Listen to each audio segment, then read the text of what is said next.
কেন্দ্রীয় বাজেট নিয়ে বিজেপি সাংসদ রাজীব ভট্টাচার্যকে চ্যালেঞ্জ ছুড়ে দিলেন বিরোধী দলনেতা জিতেন্দ্র চৌধুরী।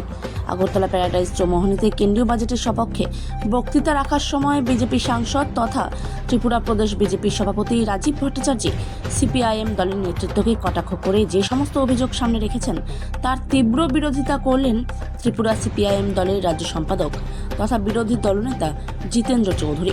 এক্ষেত্রে কেন্দ্রীয় সরকারের বাজেট নিয়ে সিপিআইএম নেতৃত্বদের বক্তব্য মিথ্যে সেটা প্রমাণ করার জন্য বিজেপি সাংসদ রাজীব ভট্টাচার্যের দিকে চ্যালেঞ্জ ছুড়ে দিলেন বিরোধী দলনেতা জিতেন্দ্র চৌধুরী। তিনি কি বললেন শুনে নেব। এবং বিরোধী দলের এক নেত্রী উনাকে যখন এই বক্তব্যের পর সাংবাদিকরা জিজ্ঞেস করলেন, উনি আমাদের মহামহিম রাষ্ট্রপতি, যিনি আমাদের মহিলা এবং জনজাতি, উনাকে বিদ্রুপ করে উনাকে অসম্মান করা হচ্ছে।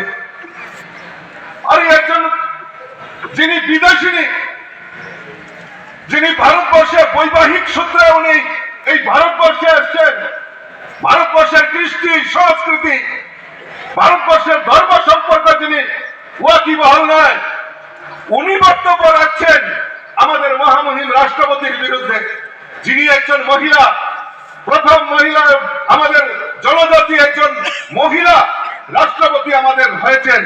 উনার বিরুদ্ধে, উনার বক্তব্যের বিরুদ্ধে উনি অসম্মানজনক মন্তব্য করছেন। লজ্জা হয়, লজ্জা থাকা দরকার যারা এই ভারতবর্ষের গণতন্ত্রের উপরে আস্থা প্রকাশ করছেন, পুলিশকে নিরপেক্ষভাবে কাজ করতে বলছেন। আমি স্বাগত জানাই। পুলিশ হ্যাঁ আসুক, সিপিএম এর বাড়িঘর, সিপিএম এর অফিস, সবখানে যাক, দেখো যদি কোনো অপরাধী লুকিয়ে থাকে অবশ্যই কেন অপরাধীকে রেয়াত করবে। কিন্তু আজকে ত্রিপুরাজ্যের মধ্যে আমি তো হলপ করে বলতে পারি, আজকে শাসক দলের যারা নেতৃত্ব, তার ডানে বামে সামনে পেছনে এদের সাঙ্গ পাঙ্গ, এদের ছবিগুলো, এগুলো একটু মিলিয়ে দেখুন কারা, যারা নেশাদ্রব্য পাচার করে যা ধরা পড়ছে,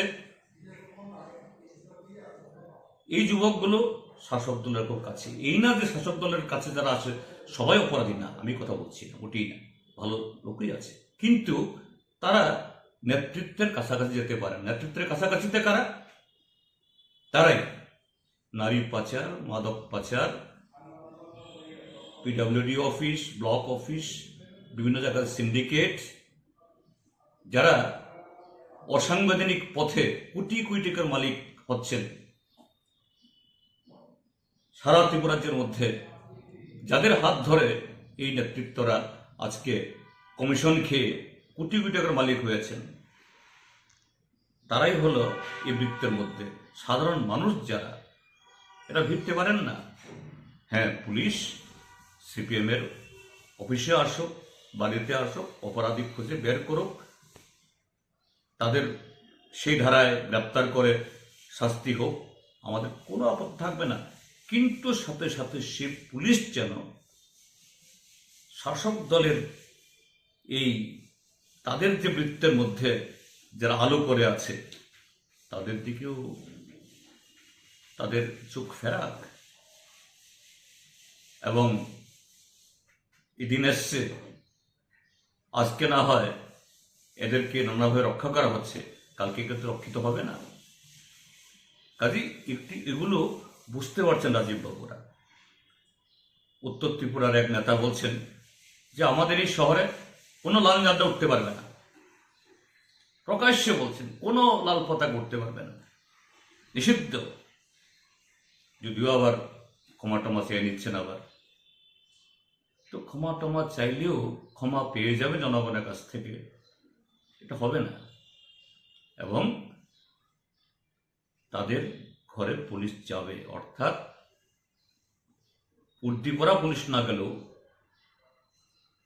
রাষ্ট্রের প্রতি, সংবিধানের প্রতি এবং দেশপ্রেমে যারা উদ্বুদ্ধ মানুষ, সেই পুলিশ যারা আজকে এই সাময়িক এই ক্ষমতার জোরে যারা এইভাবে সারা ত্রিপুরা রাজ্যকে কক্ষিগত করার চেষ্টা করছেন, এদের কাউকে তারা ছাড়বে না। কাজেই এই জায়গাতেই অক্সিজেন খুঁজে দেওয়ার জন্য দলের লোকদেরকে রাজীব বাবুরা এবং অন্য বাবুরা এই কথাগুলি বলছেন। আর একজন সাংসদও কদিন পরে বলছেন, কদিন যাক এদের শিক্ষা দিয়ে দেব। এই বিভিন্ন সামাজিক অনুষ্ঠানে এই সমস্ত হাত পা ছুড়ে বলছেন। এটাই হলো ঘটনা। আসল কথাটা হলো যে ভয়, আতঙ্ক ঢুকেছে, সে আতঙ্ক থেকে এই সমস্ত কথা তারা বলছেন আজকে।